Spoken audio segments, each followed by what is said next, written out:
How I T evolves in A company. ഇനി നമുക്ക് എങ്ങനെ ഒരു കമ്പനി ഐ ടി ഇവോൾവ് ആവുന്നുള്ള കാര്യങ്ങൾ നോക്കാം. ഓക്കെ, സോ നമ്മളൊരു എക്സാമ്പിൾ എടുത്തിട്ടാണ് പഠിക്കാനായിട്ട് പോകുന്നത്. സോ അതിന് വേണ്ടിയിട്ട് നമ്മൾ എന്ത് ചെയ്യണം, ലെറ്റ്സ് ബിൽഡ് എ കമ്പനി. നമ്മളൊരു കമ്പനി ബിൽഡ് ചെയ്യാനായിട്ട് പോവാണ്. ഇപ്പോൾ എക്സാമ്പിൾ പറയുകയാണെന്നുണ്ടെങ്കിൽ നമ്മൾ ഫെറ്റ്ല എന്ന് പറഞ്ഞിട്ടൊരു കമ്പനീനെ ബിൽഡ് ചെയ്യാൻ പോകണം. ഫെറ്റ്ല എന്ന് പറഞ്ഞ കമ്പനി എന്താണ് ചെയ്യുന്നത്? അഡ്വർടൈസ്മെൻറ്റ് മീഡിയ കമ്പനിയാണ്. ഇവരെന്തൊക്കെ ചെയ്യുന്നുള്ളത് വെച്ചാൽ print media, banners, posters, brochures, നമ്മൾ അഡ്വർടൈസ്മെൻറ്റ് അതുപോലുള്ള കാര്യങ്ങളൊക്കെ എന്ത് ചെയ്യും, ചെയ്യുന്നുണ്ട്. അതിന് ബാനേഴ്സ് ഉണ്ടാക്കും, പോസ്റ്റേഴ്സ് ഉണ്ടാക്കും, ബ്രോഷേഴ്സ് ഉണ്ടാക്കും, പിന്നെ അഡ്വർടൈസ്മെൻറ്റ് വീഡിയോസ് ഉണ്ടാക്കും. അങ്ങനെ പല കാര്യങ്ങൾ എന്ത് ചെയ്യുന്നുണ്ട്. ഇനി നമുക്ക് എന്ത് ചെയ്യാം, നമ്മളെ കമ്പനി ബിൽഡ് ചെയ്ത് വരികയാണ്. സോ ഫസ്റ്റ്ലി നമ്മൾ എന്ത് ചെയ്യണം, കമ്പനി സ്റ്റാർട്ടപ്പ് ആയതുകൊണ്ട് തന്നെ നമുക്ക് അവിടെ ആ ഒരു കമ്പനിക്ക് ആവശ്യമായിട്ട് 2 കമ്പ്യൂട്ടേഴ്സ്, അതിനകത്തേക്ക് ആവശ്യമായിട്ടുള്ള സോഫ്റ്റ്വെയർസ്, ഇപ്പോൾ അഡ്വർടൈസ്മെൻറ്റ് ആയതുകൊണ്ട് തന്നെ ഫോട്ടോഷോപ്പ്, അതുപോലെ തന്നെ പ്രീമിയർ പ്രോ, അതുപോലുള്ള സോഫ്റ്റ്വെയർസ് നമുക്ക് വേണ്ടി വരും. അപ്പോൾ നമ്മൾ സോഫ്റ്റ്വെയർസ് ഉണ്ട്. പിന്നെ അതുപോലെ തന്നെ നമുക്ക് പ്രിൻ്റർ വേണ്ടി വരും. മേ ബി നമുക്ക് കാര്യങ്ങളെല്ലാം പ്രിൻറ്റ് ചെയ്യാൻ വേണ്ടിയിട്ട് മേ ബി ഒരു പ്രിൻ്റർ വേണ്ടി വരും. അപ്പോൾ അതിനെ കണക്ട് ചെയ്യാൻ വേണ്ടിയിട്ട് നമ്മൾ എന്ത് ചെയ്യും, ഒരു നെറ്റ്വർക്കും അവിടെ കൊടുക്കും. ISPയിൽ നിന്ന് നമ്മൾ എന്ത് ചെയ്യണം, ഒരു നെറ്റ്വർക്ക് കണക്ഷനും കൂടെ എടുക്കുകയാണ്. സോ ഇവിടെ ഇപ്പോൾ 2 എംപ്ലോയീസ് മാത്രമേ ഉള്ളൂ, സ്റ്റാർട്ടപ്പ് ആയതുകൊണ്ട് തന്നെ. പിന്നെ അതുപോലെ തന്നെ 4 IT അസറ്റ്സ് നമുക്കിവിടെ കാണാവുന്ന പോലെ തന്നെ 2 PC, പിന്നെ അതുപോലെ തന്നെ ഒരു പ്രിൻ്റർ, പിന്നെ റൗട്ടർ. ഓക്കെ, then അത് കഴിഞ്ഞ് ഇവിടെയുള്ള ചലഞ്ചസ് എന്താണെന്ന് വെച്ചാൽ who will take care of our computer related problems. ഇപ്പോൾ നമ്മുടെ കമ്പ്യൂട്ടറിന് എന്തെങ്കിലും തരത്തിലുള്ള പ്രോബ്ലംസോ കാര്യങ്ങളോ ഉണ്ടെന്നുണ്ടെങ്കിൽ ആരായിരിക്കും ടേക്ക് കെയർ ചെയ്യുക? നമ്മളെന്ത് ചെയ്യും, we are too small to hire a IT person. ഇവിടെ ഒരു ആളെ ഹയർ ചെയ്യാമെന്ന് വെച്ചാൽ നമ്മൾ ചെറിയൊരു കമ്പനിയാണ്. അപ്പോൾ അതുകൊണ്ട് തന്നെ നമുക്ക് എന്ത് ചെയ്യും, നമ്മളൊരു പേഴ്സണെ ഹയർ ചെയ്യുന്നത് നമുക്ക് ബുദ്ധിമുട്ടായിരിക്കും. അപ്പോൾ അവിടെ നമ്മൾ ആരെ ആദ്യം കൊണ്ടുവരും, AMC ആനുവൽ മെയിൻ്റനൻസ് കോൺട്രാക്റ്റിൽ നമ്മൾ ഒരു കോൺട്രാക്റ്റ് ഉണ്ടാക്കും. അതിനകത്ത് നമ്മൾ പുറത്തുള്ള ഒരു ടീമിനെ ഹയർ ചെയ്യാണ് ചെയ്യാം. അപ്പോൾ അവരോട് എന്നിട്ട് എന്ത് പറയും, ആനുവൽ മെയിൻ്റനൻസ് കോൺട്രാക്റ്റ് ഉണ്ടാക്കും AMC. എന്നിട്ട് ആ ഒരു കോൺട്രാക്റ്റിൽ എന്തൊക്കെ കാര്യങ്ങളുണ്ട്, സോഫ്റ്റ്വെയർ ഇഷ്യൂസ് എന്തെങ്കിലും ഉണ്ടെന്നുണ്ടെങ്കിൽ 24 ഹവേഴ്സിൻ്റെ ഉള്ളിൽ തന്നെ അവർ വന്നിട്ട് എന്ത് ചെയ്യണം, അവിടെ റെഡിയാക്കിയിരിക്കണം. അതായത് നമ്മൾ തേർഡ് പാർട്ടി ടീമിന് നമ്മൾ എന്ത് ചെയ്യണം, അവിടെ കൊടുക്കുകയാണ് നമ്മൾ കോൺട്രാക്റ്റ്. അപ്പോൾ അവർ വന്നിട്ട് 24 ഹവേഴ്സിൻ്റെ ഉള്ളിൽ സോഫ്റ്റ്വെയർ ഇഷ്യൂസ് ഫിക്സ് ചെയ്യും. അതുപോലെ തന്നെ ഹാർഡ്വെയർ ഇഷ്യൂസ് ആണെന്നുണ്ടെങ്കിൽ മേ ബി ഹാർഡ്വെയറിന് എന്തെങ്കിലും ഇഷ്യൂസ് ഉണ്ടെങ്കിൽ മേ ബി എന്ത് ചെയ്യും, ആ ഡേയ്സ് എന്ന് പറയുന്നത് കുറച്ച് കൂടിയേക്കാം. അപ്പോൾ അതുകൊണ്ട് തന്നെ ഒരു 3 days കൊടുക്കുന്നുണ്ട്. എന്തെങ്കിലും തരത്തിലുള്ള ഹെവി ഇഷ്യൂസോ കാര്യങ്ങളോ വരികയാണെന്നുണ്ടെങ്കിൽ നമുക്ക് എന്ത് ചെയ്യും, അത്രത്തുള്ള ദിവസങ്ങൾ കൊടുക്കേണ്ടി വരും. അപ്പോൾ 3 days നമ്മൾ കൊടുക്കുകയാണ്. അപ്പോൾ ഇവിടെ എന്ത് ചെയ്തു, ഒരു SLA നമ്മൾ ക്രിയേറ്റ് ചെയ്തു, സർവീസ് ലെവൽ അഗ്രിമെൻറ്റ്. ഇത്രയും കാര്യങ്ങൾ എന്ത് ചെയ്യുന്നുണ്ട്, അതിനകത്തുണ്ട്. സോ അതുപോലെ തന്നെ ഇതിന് വരുന്നൊരു കോസ്റ്റ് എന്ന് പറയുന്നത് എന്താണ്, ഇപ്പോൾ USD എന്നാണ് കൊടുത്തേക്കുന്നത്. ഇപ്പോൾ ഒരു എക്സാമ്പിൾ പറയുകയാണെന്നുണ്ടെങ്കിൽ ഒരു വർഷത്തേക്ക് $10,000 ഇതിനകത്ത് നമ്മൾ എന്ത് ചെയ്യുന്നത്, സ്പെൻഡ് ചെയ്യാനായിട്ട് പോകുന്നത്. സോ ഈ ഒരു കോൺട്രാക്റ്റ് നിലനിൽക്കുക. ഇനി നമ്മൾ എന്ത് ചെയ്യണം, കമ്പനി കുറച്ചും കൂടെ വലുതാവുകയാണ്, നമ്മുടെ കമ്പനിക്ക് കുറച്ചും കൂടെ നല്ല പ്രൊജക്ട്സും കാര്യങ്ങളും കിട്ടി. അപ്പോൾ ഒരു 20 എംപ്ലോയീസും കാര്യങ്ങളായി. അപ്പോൾ അതിനകത്ത് ഡിസൈൻ ടീം വന്നു, സെയിൽസ് ടീം വന്നു, ഫിനാൻസ് ടീം വന്നു, അതുപോലെ തന്നെ HR ടീം വന്നു. അതുപോലെ തന്നെ ഈ ഒരു 20 എംപ്ലോയീസ് ഉണ്ടായതുകൊണ്ട് തന്നെ അവർക്ക് ആവശ്യമായിട്ടുള്ള IT അസറ്റ്സും കാര്യങ്ങളും വേണ്ടി വരും. അപ്പോൾ നമുക്ക് എന്ത് ചെയ്തു, ഒരു 30 IT അസറ്റ്സും ആയി. അപ്പോൾ നമ്മൾ എന്ത് ചെയ്തു, സ്വിച്ചസ് വന്നു, കമ്പ്യൂട്ടേഴ്സിൻ്റെ എണ്ണം കൂടി, പ്രിൻറ്റേഴ്സിൻ്റെ എണ്ണം കൂടി, അങ്ങനെയുള്ള കാര്യങ്ങളൊക്കെ വന്നു. അപ്പോൾ ഈ ഒരു AMDൻ്റെ കോസ്റ്റ് എന്ന് പറഞ്ഞാൽ നേരത്തെ നമ്മൾ 2 എംപ്ലോയീസ് ഉണ്ടായിരുന്നുള്ളൂ. ഇപ്പോൾ വരുന്നത് അത് 10,000 ആയിരുന്നു. ഇപ്പോൾ എന്തായി, അത് AMC കോസ്റ്റ് 40,000 USDയിലേക്ക് മാറി. അപ്പോൾ അവിടെ എന്ത് ചെയ്തു, നമ്മളൊരാളെ ഹയർ ചെയ്യാണ്, സിസ്റ്റം എഞ്ചിനീയർ IT ഗായ് എന്ന് പറയുന്നത് ഒരാളെ നമ്മൾ ഹയർ ചെയ്യുകയാണെന്നുണ്ടെങ്കിൽ ഇത്രയും കോസ്റ്റ് നമ്മൾ വരില്ല. പകരം അയാൾക്ക് എന്ത് ചെയ്താൽ മതി, മന്ത്ലി ഉള്ളൊരു സാലറി കൊടുത്താൽ മതി. അപ്പോൾ അയാൾ നമ്മളത് 20 എംപ്ലോയീസ് ഉണ്ട്. അപ്പോൾ നമ്മൾ എന്ത് ചെയ്തു, ഒരു സിസ്റ്റം എഞ്ചിനീയറിനെ IT ഗായനെ നമ്മൾ ഹയർ ചെയ്യുന്നു. ദെൻ അത് കഴിഞ്ഞ് നമ്മൾ എന്ത് ചെയ്തു, ഫസ്റ്റ് ഇവിടെ AMC ആയിരുന്നു ഉണ്ടായിരുന്നത്. പിന്നെ നമ്മൾ എന്ത് ചെയ്തു, ഒരാളെ ഹയർ ചെയ്യാണ് ചെയ്തത്. പിന്നെ നമ്മുടെ കമ്പനി കുറച്ചും കൂടെ വലുതായിട്ടോ. അപ്പോൾ നമുക്കൊരു 200 എംപ്ലോയീസൊക്കെ ആയി. 200 എംപ്ലോയീസായി ഒരു 300 IT അസറ്റ്സ് ഉണ്ട്. അപ്പോൾ നമ്മൾ എന്ത് ചെയ്യും, 200 എംപ്ലോയീസ് ഉണ്ടാകുമ്പോൾ 300 IT അസറ്റ്സും കാര്യങ്ങളും ഉണ്ടാവും. അപ്പോൾ എന്ത് ചെയ്തു, ഇവിടെ IT അസറ്റ്സും കാര്യങ്ങളും കൂടി. അപ്പോൾ ഇനി നമ്മൾ എന്ത് ചെയ്യുന്നത് വെച്ചാൽ അവിടെ കൂടിയത് കൊണ്ട് തന്നെ അവിടെ HRMS human resource management system കൊണ്ടുവരും. കാരണം അത്രത്തോളം എംപ്ലോയീസും കാര്യങ്ങളും ഉണ്ട്. അപ്പോൾ അവരെ കറക്റ്റായിട്ട് നമ്മൾ എന്ത് ചെയ്യേണ്ടി വരും, മാനേജ് ചെയ്യേണ്ടി വരും. അപ്പോൾ employee details, names, contact details, information, employee attendance, salary, address, ഇതെല്ലാം വേണ്ടി വരും. അപ്പോൾ നമുക്ക് എന്ത് വേണ്ടി വരും, ഒരു HRMS സെർവറും കാര്യങ്ങളും വേണ്ടി വരും. ദെൻ അതുപോലെ തന്നെ CRM വേണ്ടത്, നമുക്ക് അത്രത്തോളം കസ്റ്റമേഴ്സും കാര്യങ്ങളും, നമ്മളിപ്പോൾ ഇത്രയും വളർന്നു പറയുമ്പോൾ അത്രത്തോളം കസ്റ്റമേഴ്സും കാര്യങ്ങളും നമുക്ക് ഉണ്ടാവും. അപ്പോൾ നമുക്ക് എന്ത് ചെയ്യും, ഈ ഒരു കസ്റ്റമർ റിലേഷൻഷിപ്പ് മാനേജ്മെൻറ്റ് CRM വേണ്ടി വരും. അപ്പോൾ കസ്റ്റമർ ഡീറ്റെയിൽസും അതുപോലെ തന്നെ company name, order placed, payments, ഇതുമായിട്ട് റിലേറ്റഡ് ചെയ്യുന്ന നമ്മൾ കറക്റ്റ് ഡോക്യുമെൻറ്റേഷനും കാര്യങ്ങളൊക്കെ ചെയ്യേണ്ടി വരും. അപ്പോൾ ഇതിന് വേണ്ടിയിട്ട് നമ്മളൊരു CRM കൂടെ എന്ത് ചെയ്തു, CRM സെർവറും കൂടെ നമ്മൾ ബിൽഡ് ചെയ്തു. ദെൻ ഫയൽ സെർവറും വേണ്ടി വരും. കാരണം എത്രത്തോളം വരുന്നൊരു ലാർജ് ആയിട്ടുള്ള എംപ്ലോയീസും കാര്യങ്ങളുള്ള ഒരു കമ്പനിയിൽ നമുക്ക് ഫയൽസും കാര്യങ്ങളും ഷെയർ ചെയ്യാൻ വേണ്ടിയിട്ട് അത് കുറച്ചും കൂടെ സുഗമമാക്കാൻ വേണ്ടിയിട്ട് നമ്മളൊരു ഫയൽ സെർവറും കൂടെ അവിടെ എന്ത് ചെയ്യണം, കൊണ്ടുവരികയാണ്. ദെൻ നമുക്ക് ഒരു ഇമെയിൽ സെർവറും കൂടെ വേണം to send emails using custom domain name. നമുക്ക് കസ്റ്റം ഡൊമൈൻ നെയിമിൽ നിന്ന് മെയിൽ ഷെയർ ചെയ്യാൻ വേണ്ടിയിട്ട് നമ്മൾ എന്ത് ചെയ്യും, ഇതുപോലെ ഒരു ഇമെയിൽ സെർവറും കൂടെ സെറ്റ് ചെയ്യണം. ദെൻ ഇത്രത്തോളം സ്വിച്ചസും കാര്യങ്ങളൊക്കെ ഇവിടെ വന്നു. നമുക്ക് സ്വിച്ചസും ആൾക്കാരുടെ എണ്ണം അതുപോലെ തന്നെ IT അസറ്റ്സിൻ്റെ എണ്ണം കൂടി. ഇനി നമുക്ക് എന്ത് ചെയ്യണം, ഇവിടെ നെറ്റ്വർക്ക്സും കാര്യങ്ങളും കൂടിയത് കൊണ്ട് തന്നെ നമ്മൾ നെറ്റ്വർക്കും കാര്യങ്ങളും മാനേജ് ചെയ്യാൻ വേണ്ടിയിട്ട് നമ്മൾ ആരെ കൊണ്ടുവരും, നെറ്റ്വർക്ക് എഞ്ചിനീയറെ കൊണ്ടുവരും. അത് നെറ്റ്വർക്കിൽ എന്തെങ്കിലും ഇഷ്യൂസോ കാര്യങ്ങളോ ഉണ്ടെന്നുണ്ടെങ്കിൽ അയാൾ അത് ഫിക്സ് ചെയ്തോളണം. അപ്പോൾ നമ്മൾ നെറ്റ്വർക്ക് എഞ്ചിനീയറിനെ അവിടെ കൊണ്ടുവരാണ്. നിങ്ങളൊരു IT പ്രൊഫഷണൽ ആണോ, അല്ലെങ്കിൽ മറ്റൊരു പ്രൊഫഷനിൽ നിന്നും കരിയർ സ്വിച്ച് ചെയ്ത് സൈബർ സെക്യൂരിറ്റി ഡൊമൈനിലേക്ക് വരാനോ പഠിക്കാനോ ആഗ്രഹിക്കുന്നവരാണോ എങ്കിൽ പെറ്റില ടയർ 1 പ്രീമിയം പേഴ്സണൽ ട്രെയിനിംഗ് വഴി നിങ്ങൾക്കും സൈബർ സെക്യൂരിറ്റി പഠിക്കാം. 1-to-1 മെൻറ്റർഷിപ്പ്, അതായത് നിങ്ങളും ട്രെയിനറും മാത്രമേ ക്ലാസ്സിലുണ്ടാവൂ. അതും നിങ്ങളുടെ ആവശ്യാനുസരണം സിലബസ് കസ്റ്റമൈസ് ചെയ്തുകൊണ്ട്. കഴിഞ്ഞില്ല, എടുക്കുന്ന ക്ലാസ്സിൽ നിങ്ങൾ സാറ്റിസ്ഫൈഡ് അല്ല എങ്കിൽ ഞങ്ങളുടെ പോളിസി പ്രകാരം ഫുൾ എമൗണ്ട് റീഫണ്ടും. ഫോർ മോർ ഡീറ്റെയിൽസ് താഴെ കാണുന്ന നമ്പറിൽ ഇപ്പോൾ തന്നെ കോൺടാക്ട് ചെയ്യൂ. ദെൻ ഇവിടെ 200 എംപ്ലോയീസ് ഉണ്ട്, 300 IT അസറ്റ്സ് ഉണ്ട്. നമുക്കൊരു ദിവസം നമുക്ക് എന്ത് ചെയ്തു, ഇതുപോലെ ഒരു ഫെരാരി എന്ന് പറഞ്ഞ കമ്പനീൻ്റെ ഒരു അഡ്വർടൈസ്മെൻറ്റ് കിട്ടിയെന്ന് വിചാരിക്കും. അപ്പോൾ അങ്ങനെ നമ്മൾ ആ ഒരു അഡ്വർടൈസ്മെൻറ്റ് കാര്യങ്ങളെല്ലാം നമ്മൾ വീഡിയോസും കാര്യങ്ങളൊക്കെ ഷൂട്ട് ചെയ്ത് ഫൈനൽ എഡിറ്റും കഴിഞ്ഞു, എല്ലാം ഫിക്സായി നമ്മൾ കൊടുക്കാനായിട്ട് നിൽക്കുകയാണ്. നമ്മൾ ആ ഒരു ഇത് നമ്മൾ ഹാൻഡ് ഓവർ ചെയ്യാൻ നിൽക്കുന്ന സമയത്ത് നമ്മുടെ കമ്പനിയിലേക്ക് എന്ത് ചെയ്യുക, കമ്പനിയിലുള്ള ഒരു എംപ്ലോയിക്ക് ഒരു മെയിൽ വരികയാണ്. അപ്പോൾ ജസ്റ്റ് ആ ഒരു മെയിൽ വന്ന സമയത്ത് അയാൾ ജസ്റ്റ് എന്ത് ചെയ്തു, അത് ഓപ്പൺ ചെയ്ത് നോക്കി. പക്ഷേ അതൊരു മാൽവെയർ ഇൻഫെക്ഷൻ ആയിരുന്നു. ആ മാൽവെയർ ഇൻഫെക്ഷൻ വന്നതോടുകൂടി എന്ത് ചെയ്തു, അതൊരു റാൻസം വയർ ആയിരുന്നു. ആ മാൽവെയർ ഇൻഫെക്ഷൻ എന്ന് പറയുന്നത് റാൻസം വയർ ആയിരുന്നു. ഇതെന്ത് ചെയ്തു, ഓൾ മെഷീൻ ആർ റെൻഡർഡ് യൂസ്ലെസ്. ഈ ഒരു മാൽവെയർ റാൻസം വയർ ആയിരുന്നു. റാൻസം വയർ എന്ന് പറയുമ്പോൾ നമ്മുടെ കമ്പ്യൂട്ടേഴ്സും കാര്യങ്ങളും നമുക്ക് എന്ത് ചെയ്തു, എൻക്രിപ്റ്റ് ചെയ്തിട്ട് നമുക്ക് ഓപ്പൺ ചെയ്യാൻ പറ്റില്ല. അപ്പോൾ നമുക്ക് ഈ ഒരു ഫെരാരി എന്ന് പറഞ്ഞ കമ്പനിക്ക് നമുക്ക് എന്ത് ചെയ്തു, അഡ്വർടൈസ്മെൻറ്റും കാര്യങ്ങളും എന്ത് ചെയ്യാണ്ടായിരുന്നു, നമ്മൾക്ക് ഷെയർ ചെയ്ത് കൊടുക്കാനുണ്ടായിരുന്നു. അവർക്ക് കൊടുക്കേണ്ട സമയമായിട്ടുണ്ടായിരുന്നു. പക്ഷേ നമുക്ക് എന്ത് ചെയ്തു, ഈ ഒരു എല്ലാ മെഷീനും എന്ത് ചെയ്തു, റെൻഡഡ് യൂസ്ലെസ് ആയി. അപ്പോൾ നമ്മുടെ ഒരു മെഷീനും വർക്ക് ചെയ്യുന്നില്ല. നമുക്കുണ്ടായിരുന്ന എഡിറ്റഡ് ഫയൽസും ബാക്കിയുള്ള ഫയൽസും കാര്യങ്ങളൊക്കെ എന്ത് ചെയ്തു, ഇതുപോലെ നമുക്ക് അവിടെ ഈ ഒരു മാൽവെയർ ഇൻഫെക്ഷൻ കാരണം നമുക്ക് നമുക്ക് യൂസ് ചെയ്യാൻ പറ്റാത്തൊരവസ്ഥയിലേക്ക് മാറി. അങ്ങനെ ഇരിക്കുന്ന സമയത്ത് നമ്മൾ എന്ത് ചെയ്തു, ഈ ഒരു മാൽവെയർ ഇൻഫെക്ഷനും കാര്യങ്ങളും ഉണ്ടായ സമയത്ത് നമുക്ക് എന്ത് ചെയ്യണം, ഇത് ഫിക്സ് ചെയ്യാൻ വേണ്ടിയിട്ട് ആൻറ്റിവൈറസും കാര്യങ്ങളും നമുക്ക് എന്ത് ചെയ്യേണ്ടി വന്നു, ഇൻസ്റ്റാൾ ചെയ്യേണ്ടി വരും. അപ്പോൾ നമ്മൾ എന്ത് ചെയ്തു, ഈ ഒരു കംപ്ലീറ്റ് സിസ്റ്റത്തിൽ നമ്മൾ എന്ത് ചെയ്തു, ഈ ഒരു ആൻറ്റിവൈറസ് ഇൻസ്റ്റാൾ ചെയ്യാണ് ചെയ്തത്. അപ്പോൾ അവിടെയാണ് ആര് വേണ്ടി വന്നത്, എൻഡ് പോയിൻറ്റ് സെക്യൂരിറ്റി എഞ്ചിനീയർ വേണ്ടി വന്നത്. കാരണം നമ്മൾ എൻഡ് പോയിൻറ്റിലാണ് ഈ ഒരു മാൽവെയർ ഇൻഫെക്റ്റ് ചെയ്തത്. നമ്മളൊരു മെയിൽ ഓപ്പൺ ആയതോടുകൂടി നമുക്ക് എന്ത് ചെയ്തു, ഈ ഒരു രീതിയിലുള്ള മാൽവെയർ ഇൻഫെക്റ്റ് ആയി. അപ്പോൾ നമ്മുടെ കംപ്ലീറ്റ് വരുന്ന സിസ്റ്റവും ഇതുപോലെ ക്രാഷ് ആവുകയും ചെയ്തു. സോ നമുക്ക് യൂസ് ചെയ്യാൻ പറ്റാത്തൊരവസ്ഥയിലേക്ക് മാറി. സോ അവിടെ നമ്മൾ എന്ത് ചെയ്തു, എൻഡ് പോയിൻറ്റ് സെക്യൂരിറ്റി എഞ്ചിനീയറിനെ കൊണ്ടുവന്ന് നമ്മളിതുപോലെ ഇൻസ്റ്റാളും കാര്യങ്ങളും ചെയ്തു. നമുക്ക് കാണാം ഇപ്പോൾ ഇത്രയും ആൾക്കാർ എന്ത് ചെയ്തു, നമ്മുടെ കമ്പനിയിൽ നമ്മൾ ഹയർ ചെയ്തു.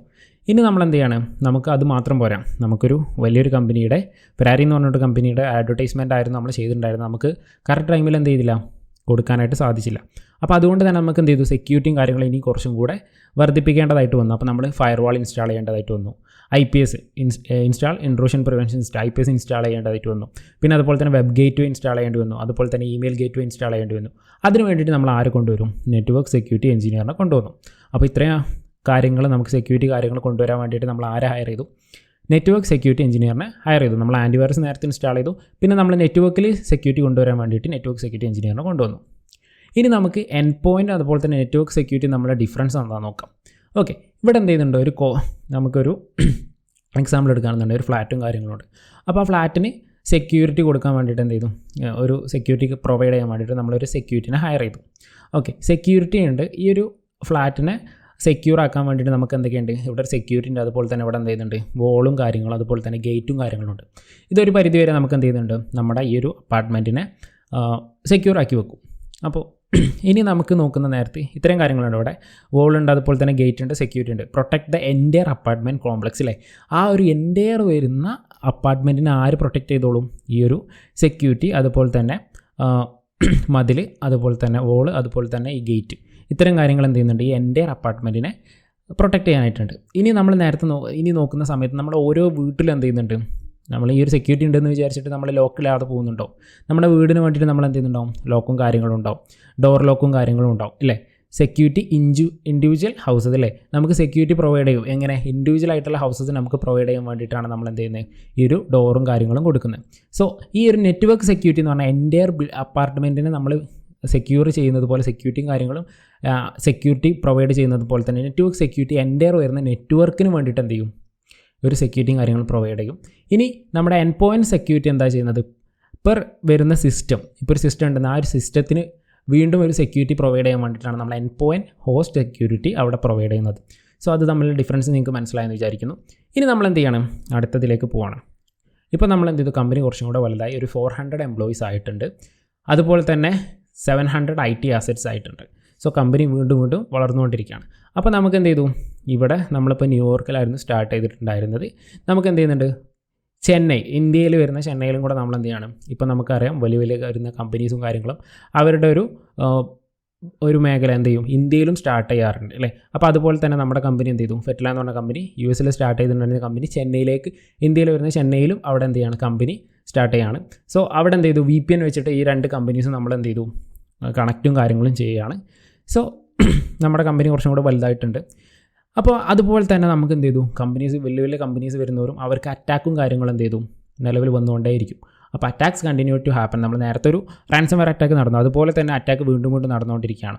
അപ്പോൾ നമ്മൾ എന്ത് ചെയ്തു, അതെന്തുകൊണ്ടായിരിക്കും എന്ന് നമ്മൾ അനലൈസ് ചെയ്തപ്പോൾ കോൺഫിഗറേഷൻ മിസ്റ്റേക്കും ഉണ്ടാവാം, അതുപോലെ തന്നെ വൾണറബിൾ ആയിട്ടുള്ള സോഫ്റ്റ്വെയർസ് യൂസ് ചെയ്യുന്നതുകൊണ്ടുണ്ടാകും. അതുമല്ലാന്നുണ്ടെങ്കിൽ മെയിൻലി വരുന്ന ഹ്യൂമൻ എറേഴ്സ് കൊണ്ടായിരിക്കും. സോ ഇത്തരം കാര്യങ്ങൾ വരുന്ന നേരത്തെ നമ്മൾ ആരെ കൊണ്ടുവരും, ഇൻഫർമേഷൻ സെക്യൂരിറ്റി എഞ്ചിനീയറിനെ കൊണ്ടുവരും. ഇൻഫർമേഷൻ സെക്യൂരിറ്റി എഞ്ചിനീയർ എന്ത് ചെയ്യും, കോൺഫിഗറേഷൻ മിസ്റ്റേക്കോ അല്ലാന്നുണ്ടെങ്കിൽ ഓൾഡ് ആയിട്ടുള്ള സോഫ്റ്റ്വെയർസ് ഇൻസ്റ്റാൾ ചെയ്യുന്നുണ്ടെങ്കിലോ അല്ലെങ്കിൽ ഹ്യൂമൻ എററൊക്കെ ഫിക്സ് ചെയ്യാൻ വേണ്ടിയിട്ട് നമ്മൾ ആരെ കൊണ്ടുവരും, ഹ്യൂമൻ സെക്യൂരിറ്റി എഞ്ചിനീയറെ കൊണ്ടുവരും. അയാളുടെ റെസ്പോൺസിബിലിറ്റീസ് എന്ന് പറഞ്ഞത് കണ്ടക്ട് റെഗുലർ ഓഡിറ്റ്സ്. അയാൾ എന്ത് ചെയ്യും, റെഗുലർലി ഓഡിറ്റ്സും കാര്യങ്ങളും നടത്തും. അതുപോലെ തന്നെ ഡ്രാഫ്റ്റിംഗ് സെക്യൂരിറ്റി പോളിസീസും കാര്യങ്ങളും ഡ്രാഫ്റ്റ് ചെയ്യും. അതുപോലെ തന്നെ മെയിനായിട്ട് കൊടുക്കേണ്ട കണ്ടക്ട് യൂസർ അവയർനെസ് ട്രെയിനിങ്. നമ്മുടെ ഈ ഒരു യൂസേഴ്സിന് എന്ത് ചെയ്യും, അവയർനെസ് ട്രെയിനിങ്ങും കാര്യങ്ങളും കൊടുക്കും. പിന്നെ അതുപോലെ തന്നെ അഡ്ഹറൻസ് ടു റെഗുലേറ്ററി കംപ്ലയിൻസ്, ഈ റെഗുലറി കംപ്ലയിൻസും കാര്യങ്ങളും ഉണ്ടെന്നുണ്ടെങ്കിൽ അതുമായിട്ട് ബന്ധപ്പെട്ട് അത് മീറ്റ് ചെയ്യുന്ന രീതിയിലേക്കുള്ള കാര്യങ്ങൾ എന്ത് ചെയ്യും, ഇവർ ചെയ്യുന്നുള്ളതാണ്. ഇപ്പോൾ നമുക്ക് എന്ത് ചെയ്തു, ഇൻഫർമേഷൻ സെക്യൂരിറ്റി എഞ്ചിനീയറും കാര്യങ്ങളും വന്നു. എന്നിട്ടും അറ്റാക്ക് വീണ്ടും നടന്നുകൊണ്ടിരിക്കുകയാണ്. Attacks continued happen. Audits were not enough. എന്ത് ചെയ്തില്ല, ഈ ഒരു ഓഡിറ്റ്സോ കാര്യങ്ങളോ മതിയായിരുന്നില്ല. അപ്പോൾ നമ്മൾ എന്ത് ചെയ്തു, audits done in last week of June. നമ്മൾ ജൂൺ അവസാനത്തേക്കാണ് എന്ത് ചെയ്യുന്നത്, ഇപ്പോൾ ഒരു ഓഡിറ്റ്സും കാര്യങ്ങളും നടക്കുന്ന പറയുമ്പോൾ അതിനൊരു ഇന്ന ടൈം കഴിഞ്ഞാൽ പിന്നെ അടുത്ത ടൈം വരുന്നത് വരെ എന്തില്ല, ഓഡിറ്റ്സ് നടക്കില്ല. അപ്പോൾ audits done in last week of June അവസാന വീക്കിലായിരുന്നു ഓഡിറ്റ് അവസാനമായിട്ട് നടത്തിയിട്ടുണ്ടായിരുന്നത്. അപ്പോൾ എന്ത് ചെയ്തു, configuration mistake made in first week of June കഴിഞ്ഞ് ഓഗസ്റ്റിൽ എന്ത് ചെയ്തു, ഒരു കോൺഫിഗറേഷൻ മിസ്റ്റേക്ക് വന്നു. ഇനി എന്ത് ചെയ്യണം, this mistake will be identify next audit. അടുത്ത ഓഡിറ്റിൽ മാത്രമേ എന്ത് ചെയ്യുള്ളൂ, ഇത് നടക്കുകയുള്ളൂ by the end of October. June കഴിഞ്ഞ് കഴിഞ്ഞാൽ പിന്നെ ഒക്ടോബർ അവസാനത്തേക്കാണ് അടുത്ത ഈ ഒരു ഓഡിറ്റ് നടക്കാനായിട്ട് പോകുന്നത്. അപ്പോൾ അതിനിടയിൽ ഒരു കോൺഫിഗറേഷൻ മിസ്റ്റേക്ക് എന്ത് ചെയ്യും, അവിടെ ഒരു ഇഷ്യൂ വരും അല്ലേ. We leave this week configuration as it for more than 2 months അല്ലേ, 2 മാസത്തിലധികം എന്ത് ചെയ്യും, ഈ ഒരു വീക്ക് കോൺഫിഗറേഷൻ അതുപോലെ നിൽക്കും. അപ്പോൾ എന്ത് ചെയ്യും, കണ്ടിന്യൂസ് മോണിറ്ററിങ് വാസ് നെസസറി അല്ലേ. നമുക്കിതിങ്ങനെ കണ്ടുപിടിക്കും, ഇത് കണ്ടിന്യൂസ് ആയിട്ട് മോണിറ്റർ ചെയ്താൽ മാത്രമല്ല ഇങ്ങനെ ഒരു ഇഷ്യൂ വന്നിട്ടുണ്ടോ ഇല്ലയോ എന്ന് അറിയാൻ പറ്റും. അല്ലാത്ത കേസിൽ എന്താ, ഓഡിറ്റ് വരുന്ന സമയത്താണെന്നുണ്ടെങ്കിൽ അവർ ഇതുപോലെ ഈ ഒരു ഇടവിട്ട സമയത്ത് മാത്രം നോക്കുന്നത് കൊണ്ട് തന്നെ അതിനിടയിൽ എന്തെങ്കിലും അറ്റാക്ക് നടക്കുകയാണെന്നുണ്ടെങ്കിൽ നമുക്ക് അറിയാനായിട്ട് പറ്റില്ല. സോ അവിടെ നമ്മൾ ആര് കൊണ്ടുവരും, സെക്യൂരിറ്റി ഓപ്പറേഷൻ സെൻറ്ററും. അവിടെയാണ് നമുക്ക് എന്ത് ചെയ്യുന്നത്, സെക്യൂരിറ്റി ഓപ്പറേഷൻ സെൻറ്ററിന് ആവശ്യം വരുന്നത്, സോക്ക് വരുന്നത്. സോ എന്ത് ചെയ്യും, സോക്ക് വരുന്നതോടുകൂടി എന്ത് ചെയ്യാൻ പറ്റും, ഇവിടെ ഇപ്പോൾ നമ്മൾ സോക്കിൻ്റെ ടീമും കാര്യങ്ങളും വന്നു. പിന്നെ അതുപോലെ തന്നെ അവർ വന്നതുകൊണ്ട് നേരത്തെ സമയം എന്ത് ചെയ്തു, നമുക്ക് കണ്ടിന്യൂസ് ആയിട്ടുള്ള മോണിറ്ററിങ്ങും കാര്യങ്ങളൊക്കെ നടന്നു. ഇനി എന്ത് ചെയ്തു, ഇവിടെ നമ്മൾ നേരത്തെ പറഞ്ഞിട്ടുണ്ടായിരുന്നു ഹ്യൂമൻ റിസോഴ്സ് മാനേജ്മെൻറ്റ് സിസ്റ്റം ഉണ്ട്, CRM ഉണ്ട്. അപ്പോൾ അതുകൊണ്ട് തന്നെ ഔട്ട്സോഴ്സ് ടു IT കമ്പനി അല്ലേ. നമ്മളെന്ത് ചെയ്തു, ഈ ഒരു കമ്പനീൻ്റെ കാര്യങ്ങൾ എന്ത് ചെയ്യാണ്, ഔട്ട്സോഴ്സ് ചെയ്യാണ്. ഔട്ട്സോഴ്സ് ചെയ്യുന്ന നേരത്തെ എന്താണ്, outsourcing cost is going high അല്ലേ. Changes in application, maintenance of application, ഇത് നമ്മൾ ഔട്ട്സോഴ്സ് ചെയ്തൊരു സംഭവമായിരുന്നു, CRM കാര്യങ്ങളും സെറ്റ് ചെയ്യാൻ വേണ്ടിയിട്ട്. അപ്പോൾ ഔട്ട്സോഴ്സ് ചെയ്യുന്ന ടീം വന്നിട്ട് വേണം നമുക്ക് എന്തെങ്കിലും മാറ്റങ്ങളോ കാര്യങ്ങളോ ഉണ്ടെന്നുണ്ടെങ്കിൽ ആ മെയിൻ്റെനൻസ് നടക്കാനും, അതുപോലെ തന്നെ ആപ്ലിക്കേഷനിൽ എന്തെങ്കിലും ചേഞ്ചസ് വരുന്നുണ്ടെന്നുണ്ടെങ്കിൽ അതൊക്കെ നടത്തണം എന്നുണ്ടെങ്കിൽ ഔട്ട്സോഴ്സ് ചെയ്തിട്ടുണ്ടെന്നുണ്ടെങ്കിൽ ഈ ഒരു കോസ്റ്റും കാര്യങ്ങളും ഹൈ ആയിരിക്കും. കാരണം അത്രത്തോളം വലിയ വരുന്ന കമ്പനി ആവുന്നതുകൊണ്ട് തന്നെ ഈ ഒരു കോസ്റ്റും ഹൈ ആവും. അപ്പോൾ അവിടെ നമ്മൾ എന്ത് ചെയ്തു, we decide to develop these application in house. നമ്മൾ ഇൻ ഹൗസിൽ തന്നെ എന്ത് ചെയ്യണം, ഇനി CRM അതുപോലെ തന്നെ വരുന്ന ഈ ഒരു HRMSും ഇതെല്ലാം നമ്മൾ എന്ത് ചെയ്യണം, നമ്മുടെ ഇൻ ഹൗസിൽ തന്നെ ബിൽഡ് ചെയ്യാനായിട്ട് പോകണം. അപ്പോൾ നമുക്ക് ആരെ വേണ്ടി വരും, ഹോം ഗ്രോൺ ആപ്ലിക്കേഷൻ, നമ്മുടെ ഇതിനകത്ത് അകത്ത് തന്നെ ഉണ്ടാക്കുന്ന ഒരു ആപ്ലിക്കേഷൻ വേണ്ടി വരും. അപ്പോൾ അതിന് വേണ്ടിയിട്ട് നമ്മൾ ആപ്ലിക്കേഷൻ ഡെവലപ്പർ വരും അല്ലേ. അപ്പോൾ നമുക്ക് ആപ്ലിക്കേഷൻ ഡെവലപ്പർ അവിടെ ആവശ്യമായിട്ട് വന്നു. അതുപോലെ തന്നെ all application use data base to store the information അല്ലേ. ഇൻഫർമേഷനും കാര്യങ്ങളും സ്റ്റോർ ചെയ്യാൻ വേണ്ടിയിട്ട് എന്ത് വേണ്ടി വരും, ഡാറ്റാബേസ് വേണ്ടി വരും. അപ്പോൾ അവിടെ ആരും വേണം, ഡാറ്റാബേസ് എഞ്ചിനീയർ വേണം അല്ലേ. ഡാറ്റാബേസ് എഞ്ചിനീയർ ഉണ്ടെന്നുണ്ടെങ്കിൽ അയാൾക്ക് എന്ത് ചെയ്യാൻ പറ്റും, ഈ പറഞ്ഞേക്കുന്ന കാര്യങ്ങൾ അയാൾക്ക് ചെയ്യാൻ പറ്റുന്നതായിരിക്കും. ഇത്രത്തോളം വരുന്ന ആപ്ലിക്കേഷൻസും കാര്യങ്ങളും വരുന്നതുകൊണ്ട് തന്നെ അതിനെ ഡാറ്റാബേസ് മാനേജ് ചെയ്യാൻ വേണ്ടിയിട്ട് നമ്മൾ ഡാറ്റാബേസ് എഞ്ചിനീയറിനെ കൊണ്ടുവരുന്നു.